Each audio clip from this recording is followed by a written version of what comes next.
시위 도중 사망한 농민 백남기 씨 사건과 관련해 사회부 김도영 기자와 더 자세한 얘기 나눠보겠습니다. 김 기자, 이 백남기 씨 사망 정말 안타깝고 참 고인의 명복을 비는데, 그런데 지금 법원에서 1차로 부검에 대해서 제동을 걸었잖아요. 그런데 경찰에서 굳이 부검을 좀 해야겠다 이렇게 주장하는 그 이유, 그건 뭡니까? 네, 경찰은 백 씨가 물대포에 맞아서 쓰러진 것은 인정을 하고 있지만 네.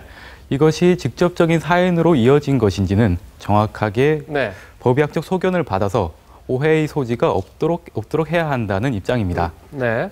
이철성 경찰청장은 백 씨 입원 당시엔 두피 및 출혈이라고 진단서에 기록돼 있는데 사망 진단서엔 병사라고 돼 있다고 말했습니다. 하지만 유족과 백남기 투쟁본부는 백 씨가 물대포에 맞아서 300일이 넘게 입원을 한 것은 분명한 사실인데도 부검을 빌미로 사인을 규명한다면서 경찰의 과잉 진압의 책임을 회피하고 있는 것이 아닌가, 그렇게 의혹을 제기하고 있습니다. 네. 이에 어제 발족한 투쟁본부의 박서군 공동대표는 경찰이 창조적으로 사망 원인을 조작하는 꼼수를 부린다, 이렇게 표현을 했을 만큼 경찰에 대한 불신이 가득하기도 합니다.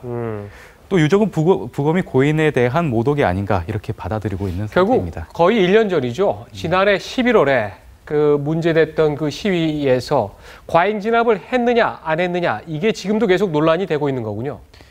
네, 그 유족과 백남기 투쟁본부는 경찰이 가슴을 향해 물을 뿌려야 하는 살수차 운용 지침을 어기고 그 백 씨의 머리를 향해서 직사살수를 했다고 주장합니다.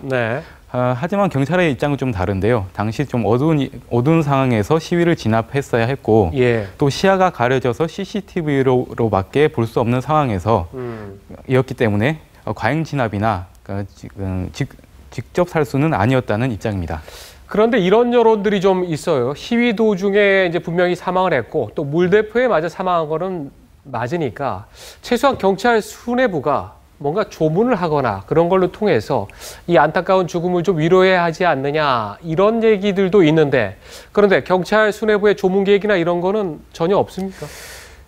네, 경찰은 백남기 씨가 쓰러져서 사망한 것에 대해서는 분명하게 유감스럽다는 입장을 밝히고 있습니다. 하지만 이런 입장과는 별개로 경찰 수뇌부의 공식적인 조문은 아직 미뤄지고 있는데요. 경찰은 이제 지난해 시위가 과격 시위로 인해서 과격 시위가 일어났고 이에 대해서 정당한 공권력을 행사했다는 입장입니다. 하지만 이제 그에 대해서 조문을 가버리면 이러한 입장을 접고 이제 경찰이 자신의 잘못을 인정하는 것으로 받아들여지는 게 아닌가, 그런 것을 걱정하고 있는 입장입니다. 그래도 뭔가 조금 위로하는 조치가 좀 이루어졌으면 하는데, 자, 그런데 만약 이제 법원에서 경찰이 또 요청한 그런 부검 영장이 만약 발부가 되면 이거 상당한 어떤 양측 간에 좀 충돌로 치달을 수 있는 지금 그런 상태 아닙니까?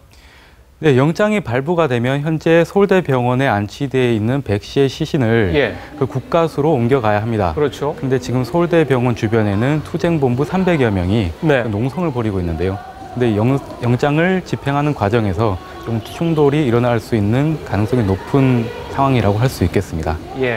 그리고 또 투쟁본부는 오는 토요일 10월 1일쯤에요. 10월 1일에 그 대규모 시위를 예고를 했는데요. 또 이 시위가 또 크게 번지지 않을까 경찰은 우려하고 있는 상황입니다. 네, 백남기 씨 사망에 대해서는 정말 안타까운데 뭔가 좀 솔로몬의 지혜를 찾아야 할 때가 아닌가 싶습니다. 자, 오늘 여기까지 듣겠습니다. 수고했습니다.